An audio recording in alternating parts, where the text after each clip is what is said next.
നമ്മളിനി പോകുന്ന വാർത്ത മലപ്പുറത്ത് നിന്ന് വരുന്നതിലേക്കാണ്. മലപ്പുറം വേങ്ങര ബ്ലോക്കിൽ മന്ത്രി പി.കെ. കുഞ്ഞാലിക്കുട്ടിയുടെ ബന്ധുവിനെ പഞ്ചായത്ത് പ്രസിഡന്റാക്കാൻ നീക്കം.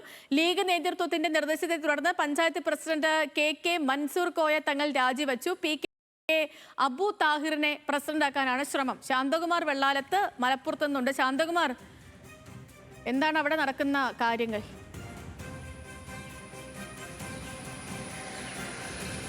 സേതു, വേങ്ങര ബ്ലോക്ക് പഞ്ചായത്തിന്റെ പ്രസിഡന്റ് സ്ഥാനത്ത് നിന്നാണ് ഇപ്പോൾ കെ മൻസൂർ കോയ തങ്ങൾ രാജിവെച്ചിരിക്കുന്നത്. അദ്ദേഹം മുസ്ലിം ലീഗിന്റെ പ്രതിനിധിയാണ്. അതായത് ഈ വേങ്ങര ബ്ലോക്ക് പഞ്ചായത്ത് എന്ന് പറയുന്നത് പ്രതിപക്ഷമില്ലാത്തൊരു പഞ്ചായത്താണ്. ആകെ 18 വാർഡുകളാണുള്ളത്. 18 വാർഡിൽ 15 വാർഡ് മുസ്ലിം ലീഗിനും 13 വാർഡ് മുസ്ലിം ലീഗിനും 5 വാർഡ് കോൺഗ്രസിനുമാണുള്ളത്.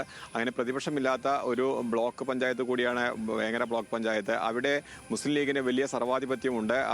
അവിടെയാണ് മുസ്ലിം ലീഗിന്റെ ഇപ്പോൾ പി.കെ. കുഞ്ഞാലിക്കുട്ടിയുടെ ബന്ധുവായ അബു താഹിറിനെ പ്രസിഡന്റാക്കാൻ വേണ്ടിയാണ് ഇപ്പോൾ നീക്കം നടക്കുന്നത്. അതിനുവേണ്ടിയാണ് നിലവിലെ പ്രസിഡന്റിനോട് രാജിവെക്കാൻ വേണ്ടി ഇപ്പോൾ ലീഗ് ജില്ലാ നേതൃത്വം ആവശ്യപ്പെടുകയും ചെയ്തിരുന്നത്.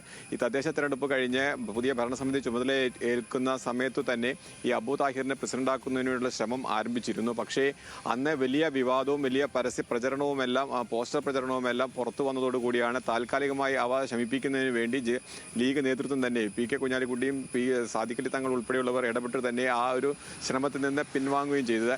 അതിനുശേഷമാണ് ഇപ്പോൾ 8 മാസത്തിന് ശേഷമാണ് ഇപ്പോൾ വീണ്ടും ഈ നിലവിലെ പ്രസിഡന്റിനെ രാജിവെപ്പിച്ചുകൊണ്ട് ഈ അബു താഹിറിനെ പ്രസിഡന്റാക്കാൻ വേണ്ടി ശ്രമം നടക്കുന്നത്. അതിൽ ഏറ്റവും പ്രധാനപ്പെട്ടത് ഈ പി.കെ. കുഞ്ഞാലിക്കുട്ടിയുടെ മറ്റൊരു ബന്ധു ജില്ലാ പഞ്ചായത്ത് അംഗമാണ്.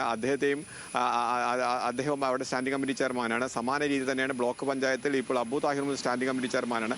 അങ്ങനെ ഈ ബന്ധുക്കളെ പ്രധാനപ്പെട്ട സ്ഥാനങ്ങളിൽ കുത്തിക്കയറ്റാൻ വേണ്ടി ശ്രമം നടക്കുന്നു എന്നുള്ള ആക്ഷേപം പാർട്ടി പ്രവർത്തകർക്കിടയിൽ ചില നേതാക്കൾക്കിടയിൽ തന്നെ ഉയർന്നു വന്നിരുന്നു. അതിന്റെ എല്ലാം ഫലമായി ആയിരുന്നു നേരത്തെ ഈ തീരുമാനത്തിൽ മാറ്റം വന്ന്. അതാണ് ഇപ്പോൾ വീണ്ടും പുനഃപരിശോധിച്ചുകൊണ്ട് വീണ്ടും അബു താഹിറിനെ പ്രസിഡന്റാക്കാൻ വേണ്ടി നിലവിലെ പ്രസിഡന്റിനോട് രാജിവെക്കാൻ ആവശ്യപ്പെട്ടിരിക്കുന്നത്. ഓക്കെ, ശാന്തകുമാർ വെള്ളാലത്താണ് വിവരങ്ങൾ നൽകിയത്.